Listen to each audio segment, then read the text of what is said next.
time comes when silence is betrayal. The initiative to stop it must be ours. So I'm that person that's known for being, more on the quiet side to myself.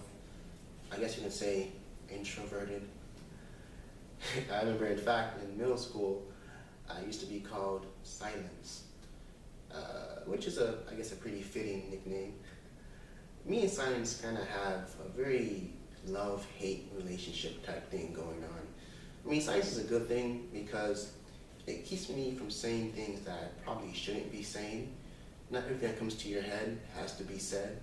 So things that, are stupid, potentially offensive, awkward, or it could just get me in trouble. So silence, it's a good thing. But at the same time, though, silence can be a negative thing. It holds me back from saying things that I should be saying. It holds me back from saying things that I want to say, that I need to say. Things that, speak out against the evil that I see around me. That speak against the status quo. Things that may be the mainstream acceptance, but may not be actually what's right. Speaking up and proclaiming the truth. This type of silence is fueled by fear of rejection, fear of animosity. I don't want to have anyone on my back, hating me or, trying to track me down or whatever. And this silence is deadly. There's reminded of a quote by Albert Einstein, and he says this: "The world will not be destroyed by those who do evil, but by those who watch them without doing anything." The type of silence that is deadly is the silence that does not speak up against evil. When we see the wrongs, the injustice, the inequality, the evils in the world around us, we should not just be sitting back and watching it, doing nothing. We should be raising awareness of the evils that we see in this world. And not just raising awareness, but actually formulating a solution to the problem. Doing something about it. I'm reminded of Martin Luther King Jr., right? Just imagine if he never spoke up against the evils that he saw in this nation. What if he didn't do anything about it? What if he just stayed in his little comfort zone and just lived life? What if Rosa Parks, when she was asked to move to the back of the bus, just stood up quietly, shuffled her way to the back, and sat down in silence? Where would we be today? Silence is often seen as neutrality, right? I'm not going to get involved. I'm not going to say anything. I'm going to mind my own business. It's not my fight to fight. But in actuality, silence is not neutrality. Silence is supporting.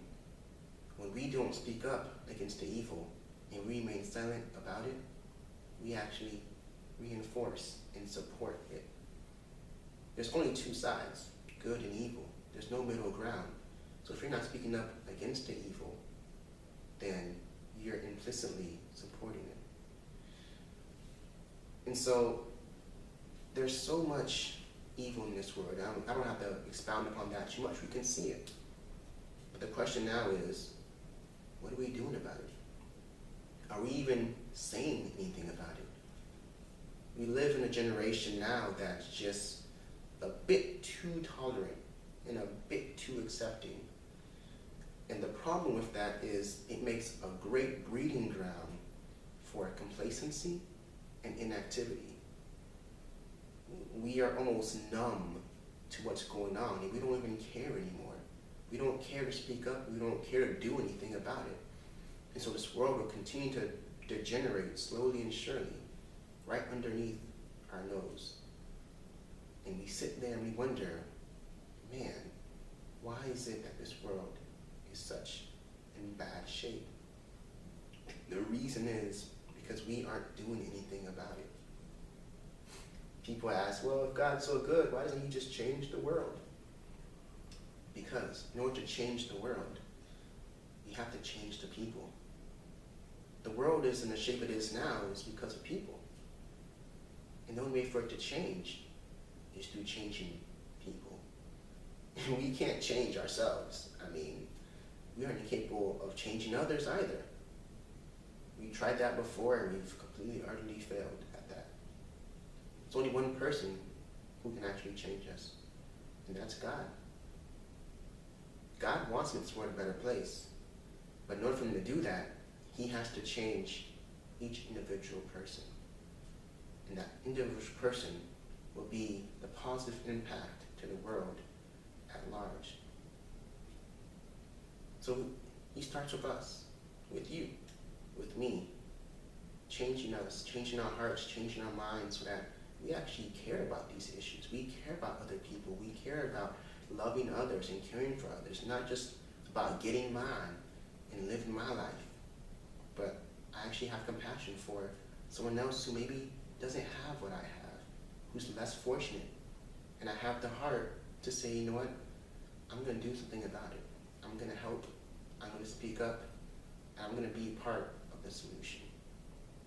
So that's my appeal for you today. That's my quest for you, is to not just sit back and watch the world burn, but to be part of the solution, raise awareness of the problems, formulate a solution, and ultimately trust that only one thing can really be the change that we need to see, and that's trusting in God and allowing him to change our hearts so that we may love and have compassion for others and for ourselves, just as he has for us.